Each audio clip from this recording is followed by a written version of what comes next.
Welcome back to the second hour of our program. On the line with us, our old buddy Phil Ittner, the veteran war correspondent based out of Kyiv, Ukraine. He's got a video blog that he updates regularly over on YouTube. Just plug in his name, Philip Ittner, Philipittner. His Twitter handle is Ittner Philip. It's those names backwards. And Phil, welcome back to the program. I believe that, well,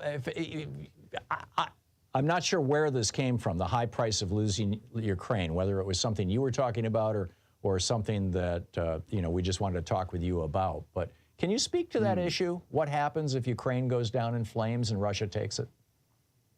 Well, it's timely that you asked that, because that's what a lot of Europeans are talking about right now. I think just recently the Polish foreign minister in a interview with CNN, I believe it was, who said that the cost, if Ukraine is to fall to Moscow, the cost for all the NATO member states will be astronomical. That because there will need to be a complete shift in defense spending, and then also fortifying this line that will have to be built along the NATO states, some of them, of course, former Warsaw Pact states, with a newly aggressive Russia on their border, will be far more expensive than what the expenditure is currently in the war in Ukraine. And so a lot of Europeans are starting to notice this and saying that they're really beating the Russians on Ukrainian soil, with a Ukraine that is fully capable and willing to provide that defense in the long term, will be far more cost efficient than letting Ukraine fall and then having to reorder all of our budgets. Yeah, the wolf is literally at their door. That's right. Why do you think Republicans in the United States don't understand this? Or is it a willful ignorance because Trump is a toady to Putin, whether he's being blackmailed or bribed or God only knows, or they just, authoritarians love each other. But here we've got now half a dozen senators. We've got a couple of dozen Republican members of the House who are so outspoken and so aggressive. I mean, they've been blocking aid to Ukraine now for months. Yeah. I don't know exactly what's going through their minds. Of course, I'm not a mind reader. But if I were a betting man, I would say that there's a couple of things. One, first and foremost, they can use this as a tool. The deaths of thousands of Ukrainians every day, on a regular basis. Deaths that occur every day are nothing more than a political football for the GOP to use to get some of their agenda through the House, notably the border. Although one could argue whether or not they genuinely want to solve that, seeing as it's one of their primary political platforms.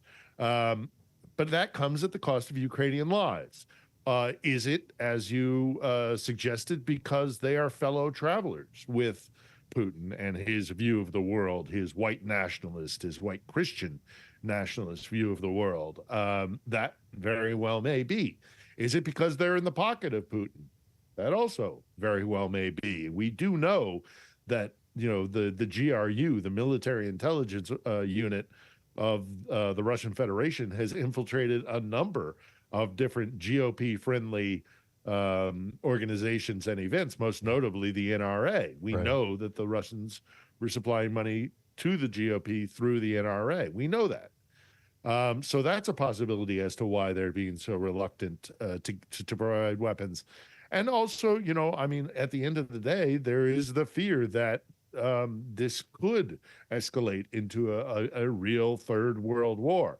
Of course, people who argue that are, again, not taking into account that that would mean a spread of the war. And if we can contain it to Ukraine, as the Ukrainians themselves are willing to do, then that spread will not happen. So there's a lot of things at play here. But at the end of the day, cynically, I am afraid that what is happening in the United States is more about the GOP pursuit of power the GOP using this as a political football, and yes, their coziness with the white Christian nationalism of Vladimir Putin.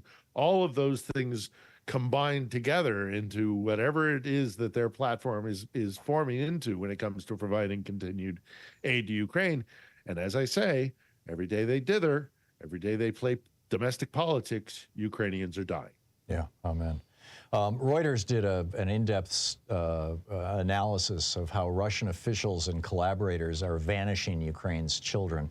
I find this particularly ironic given the QAnon Republican freakout about, oh, it's the children, the pizza parlor and all that crazy stuff.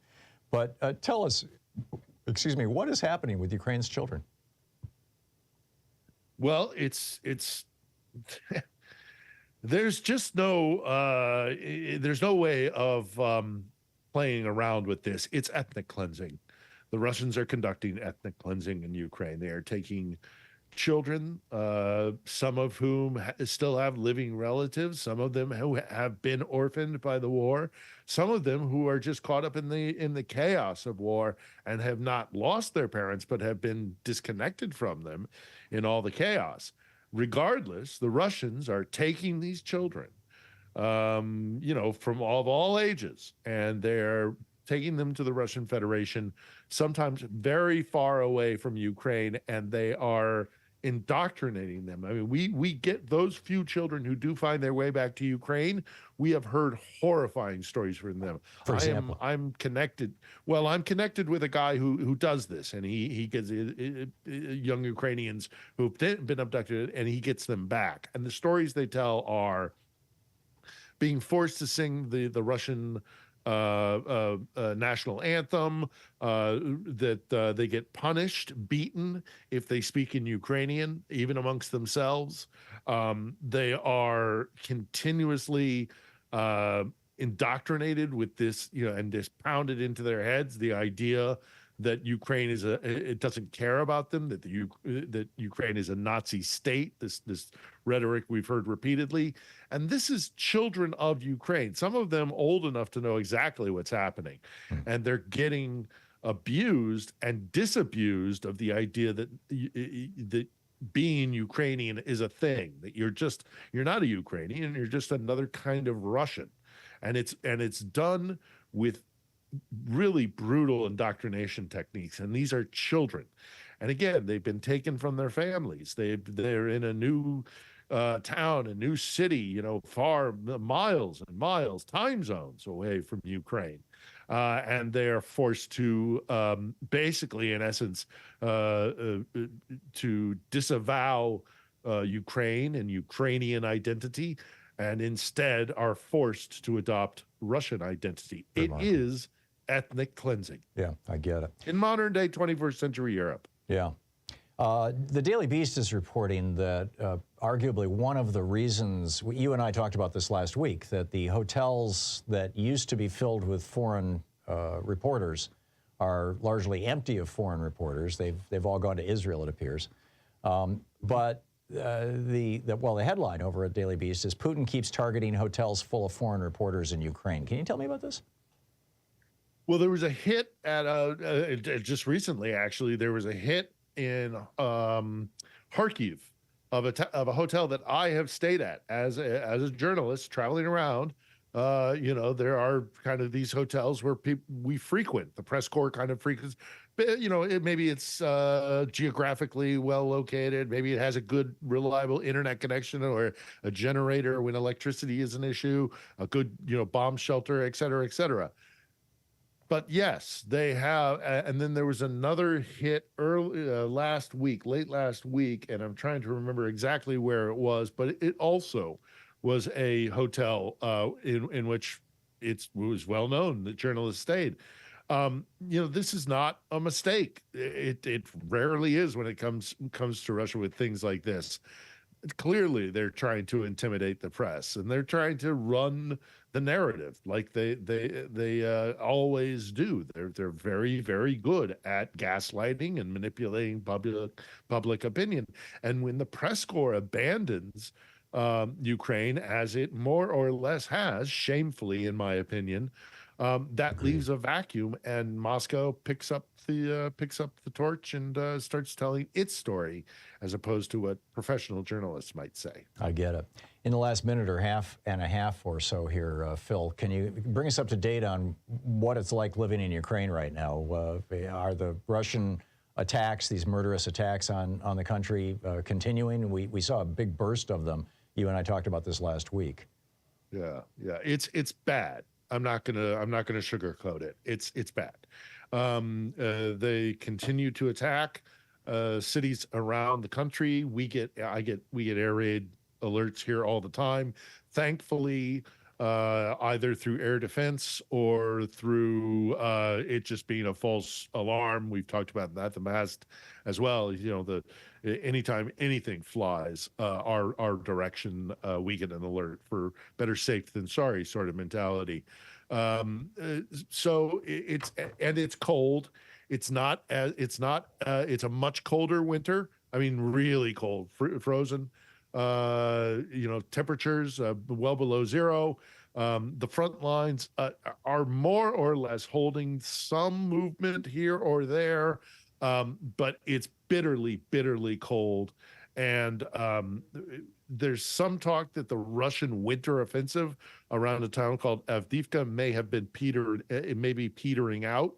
But again, as President Zelensky's been in the Baltics for the last few days, the Baltic states, the three there up on the Baltic Sea, and a lot of what he is talking about is a real need for there not to be a break or a cessation in fighting, because the longer this goes on, the better for Russia. So the pressure needs to be kept on, and for that they need anti-air defenses, they need F-16s, and they need longer range artillery. Right. And the Europeans are stepping up, but the U.S. is just dithering. Yeah, it's tragic. It is shameful. I'm with you.